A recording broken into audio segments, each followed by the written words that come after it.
देख रहे हैं the Him tales horror stories. प्रस्तुत एक और नई कहानी। ओम हिम कालिकाय नमः। ओम हिम कालिकाय नमः। ओम हिम कालिकाय नमः। यूपी के रहने वाले गढ़ा परिवार खुशहाली से अपना जीवन बिता रहे थे। गढ़ा परिवार के बड़े बेटे जगत धार्मिक स्वभाव के थे। हमेशा पूजा पाठ करना, भगवान की आराधना करना, ये उनका रोज का काम था। जगत की पत्नी राजेश्वरी भी अपने पति की तरह ही धार्मिक और अन्नपूर्णा थी। वो किचन में अपना काम कर रही थी। अपनी पूजा पाठ खत्म करके जगत नीचे आया। राजेश्वरी, नाश्ता तैयार है क्या? जी हाँ, अभी लाई। थोड़ी देर में राजेश्वरी ने टेबल पर नाश्ता लगा दिया। दोनों नाश्ता कर ही रहे थे कि बाहर दरवाजे से एक आवाज आई। भैया भाभी, मैं आ गया। चेतन को सामने देख जगत और राजेश्वरी दोनों ही खुश हो गए। चेतन मुंबई में पढ़ाई के लिए गया था। अरे चेतन, तुम यहाँ कैसे? ना कोई फोन ना मैसेज। देवर जी, पहले बता देते कि आप आने वाले हैं तो आपके लिए कुछ मीठा बना कर रखती। भाभी, आपने जो भी बनाया होगा वो अच्छा ही होगा। अब जल्दी से नाश्ता दो, बहुत भूख लगी है। राजेश्वरी ने भगवान का प्रसाद पहले सबको दिया। जगत ने प्रसाद खाया। राजेश्वरी ने जैसे ही चेतन के हाथ पर प्रसाद रखा, प्रसाद उसके हाथों से छूट गया। सॉरी भाभी, गलती से गिर गया। ऐसा कहकर चेतन ने अपनी नाश्ते की प्लेट उठाई और वो अपने कमरे में चला गया। अंदर जाकर उसने देखा कि उसका हाथ काला नीला पड़ गया है और उसके हाथ पर जख्म भी हुई है, मानो किसी ने जलता हुआ कोयला हाथ में रखा हो।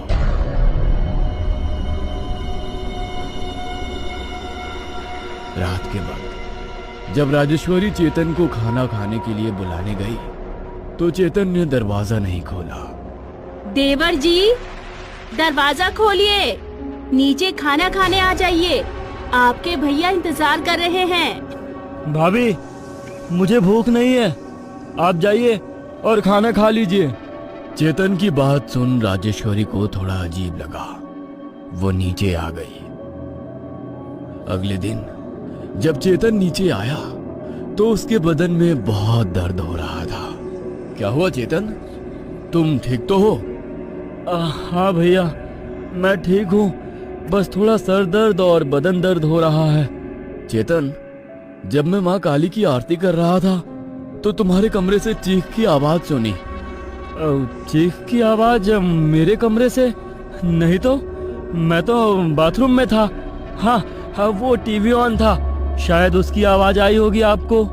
चेतन ने फटाफट नाश्ता किया और वो घर से निकल पड़ा। उसी वक्त उसे एक कॉल आया कि उसे एक बड़ी कंपनी में जॉब ऑफर हुई है और सैलरी भी बहुत अच्छी है। उसने ये खबर अपने परिवार को दी। सब बहुत खुश हुए। अगले दिन जगत को पता चला कि जिस प्रॉपर्टी को वो खरीदना चाहता था उसी प्रॉपर्टी का मालिक उसे चेतन को बेचने के लिए तैयार है, वो भी चेतन की कही कीमत पर। क्या बात है, मेरे तो भाग्य ही खुल गए। अब मैं कुछ भी कर सकता हूँ। चेतन पर जैसे उसकी इच्छाएं हावी हो गई हो, लेकिन वो काला साया। ये मत भूलो कि ये सब तुम्हें मेरी वजह से मिल रहा है। अब तुम्हें भी मेरी इच्छा पूरी करनी होगी। नहीं नहीं, नहीं भूला हूँ। उस रात चेतन देर रात तक घर वापस आया। वो घर के अंदर गया और उसने बैग में से एक पोटली निकाली। उसमें जो राख थी वो हाथ में लेकर घर के हर एक कोने में फूंकने लगा। कुछ पल के लिए पूरे घर में धुआं धुआं हो गया और फिर सब नॉर्मल हो गया। चेतन वापस अपने कमरे में गया। तभी उसके पीछे एक औरत का काला साया। तुमने जो कहा मैंने वैसा ही किया, अब तो मुझे छोड़ दो।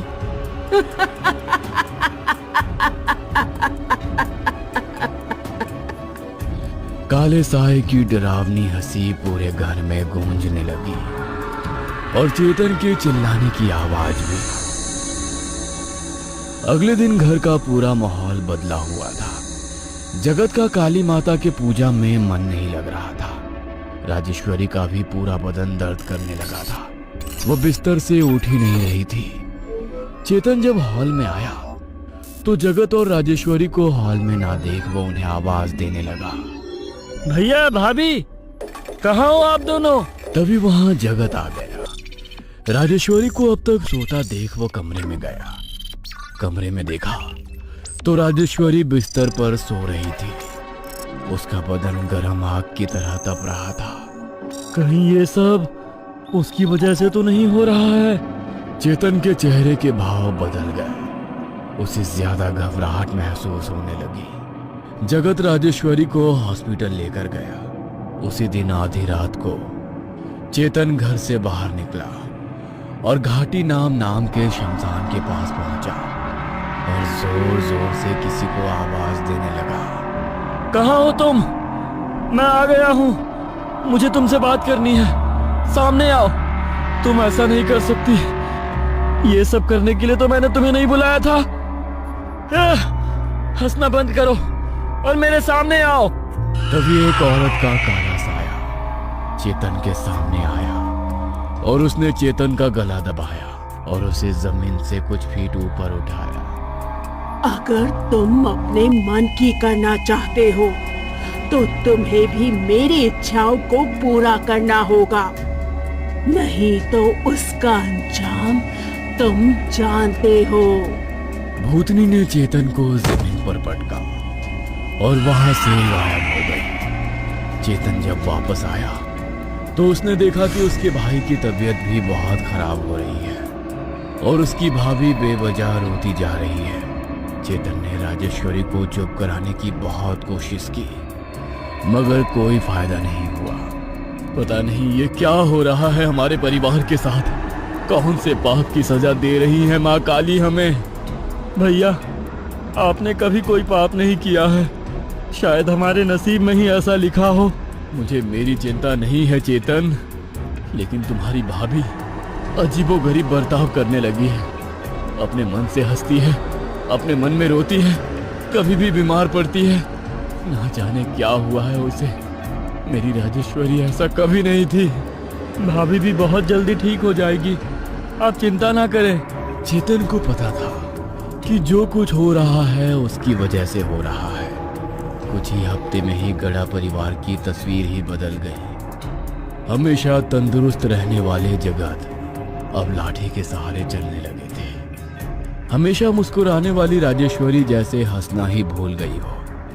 दोनों के चेहरे भी मुरझा गए थे और उस आत्मा की इच्छाएं पूरी करते करते चेतन का चेहरा भी सफेद हो गया था। ये सब मेरी वजह से हो रहा है। ना मैं किसी चीज का लालच करता, ना आज किसी को इतनी तकलीफ होती। तभी वहां वो साया आ जाती है। ये रोना धोना बंद करो और मेरी इच्छा पूरी करो। नहीं नहीं, मुझे छोड़ दो, चली जाओ यहाँ से। गुस्से में उस साये की आंखें लाल होने लगी और वो चेतन के ऊपर झपट पड़ी। अगली सुबह चेतन की हालत बहुत खराब हो गई थी। उसने देखा कि उसके भाई और भाभी ने भी बिस्तर पकड़ लिया है। उसे कुछ समझ नहीं आ रहा था कि वो क्या करे। उसे अपनी गलती पर बहुत पछतावा होने लगा। ये क्या हो गया मुझसे? मैंने सब बर्बाद कर दिया। कुछ तो रास्ता होगा इन सब से छुटकारा पाने का, कुछ तो। तभी उसे जगत के चिल्लाने की आवाज आती है। राजेश्वरी, ये क्या कर रही हो तुम? शांत हो जाओ राजेश्वरी। चेतन, जल्दी आओ चेतन। चेतन भागता हुआ जगत के कमरे में गया और सामने का नजारा देख उसकी रूह कांप गई। राजेश्वरी का पूरा शरीर सफेद पड़ गया था और वो अपने ही हाथ से अपने शरीर को नोच रही थी। ये कोई बीमारी नहीं है, जरूर किसी ने हमारे घर पर काला जादू किया है। ये बात सुन चेतन हक्का बक्का रह गया। काला जादू? ये आप क्या कह रहे हो? आप तो इन सब बातों पर विश्वास नहीं करते ना। चेतन, मेरी आंखों के सामने ये सब हो रहा है और मैं चुप रहूं? तुम ही बताओ, कैसे विश्वास ना करूं? राजेश्वरी लगातार अपना शरीर अपने हाथों से नोच रही थी। नहीं, अब मैं चुप नहीं बैठ सकता, अब मुझे ही कुछ करना होगा। जगत ने चेतन का हाथ पकड़ा और उसे कमरे से बाहर लेकर आया। कमरा बाहर से बंद किया और एक तांत्रिक के पास गए। तांत्रिक के अंदर जाते ही उन्होंने देखा कि तांत्रिक बाबा साधना में लीन थे। उनके बाजू में चारों ओर एक घेरा बना हुआ था। जगत तो घेरे के अंदर चला गया, लेकिन चेतन ने जैसे ही घेरे के ऊपर पांव रखा, उसका पांव आग से जल गया। क्या हुआ चेतन? यहाँ आओ। नहीं भैया, मैं यहीं ठीक हूँ। बोलो, क्यों आए हो यहाँ? जगत ने अपनी आप बीती तांत्रिक को सुनाई। तांत्रिक को थोड़ा गुस्सा आया। वो कोई साधारण शक्ति नहीं है, महाशक्तिशाली महाकाय शाकिनी है। लेकिन वो हमारे पीछे क्यों पड़ी है बाबा? हमने क्या किया है? ये तो तुम अपने छोटे भाई से ही पूछ लो कि ये तुम्हारे घर में क्या कर रही है। चेतन का नाम सुनकर जगत सुन्न हो गया। उसे यकीन नहीं आ रहा था कि उसके भाई ने ये सब किया है। तांत्रिक बाबा ने बताया कि शाकिनी को वश में करने की ताकत उसमें नहीं है। क्या लगता है दोस्तों, क्या जगत अपने परिवार को बचा पाएगा या चेतन के लालच की सजा पूरे परिवार को मिलेगी?